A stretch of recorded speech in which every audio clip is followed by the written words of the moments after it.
In a previous video, we examined the subgroup chain SO10 contains SU5 and saw how the spinor representation of SO10 can be decomposed into smaller representations of SU5. However, SU5 is not the only interesting subgroup of SO10. Another important possibility is SO10 contains SU4C cross SU2L cross SU2R.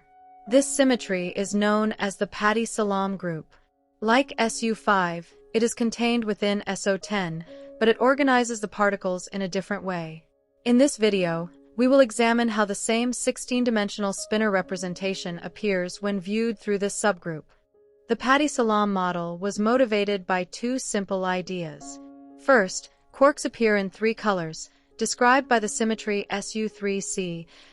Pati and Salam proposed treating leptons as a fourth color, enlarging the symmetry to SU4C. Second, the standard model treats left-handed and right-handed fermions differently. The Pati-Salam model restores a more symmetric picture by introducing both SU2L and SU2R. Combining these ideas leads naturally to the symmetry group SU4C cross SU2L cross SU2R. The remarkable fact is that this group is already contained within SO10. In fact, all the matter particles of a single generation, plus a right-handed neutrino, fit perfectly into this single 16-dimensional representation. When the spinor representation of SO10 is decomposed with respect to the Pati-Salam subgroup, we obtain 16 goes to 4, 2, 1, direct sum, 4 bar, 1, 2. This is another example of a branching rule. In the previous video, the same representation was written as 16 goes to 10 plus 5 bar plus 1.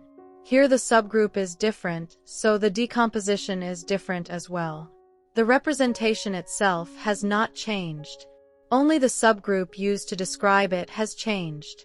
Because the Pati-Salam group is a direct product SU4C cross SU2L cross SU2R, a representation must be specified for each factor. The notation 4, 2, 1 therefore contains three separate pieces of information.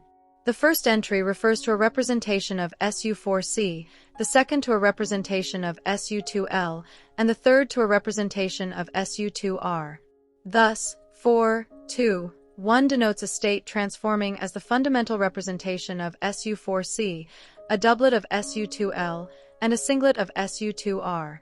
The second term in the branching rule is 4 bar, 1, 2. The bar indicates the conjugate fundamental representation of SU4, exactly as 5 bar denoted the conjugate fundamental representation of SU5 in the previous video.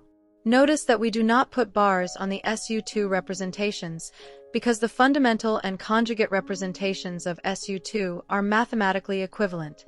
The remaining entries are interpreted in the same way as before.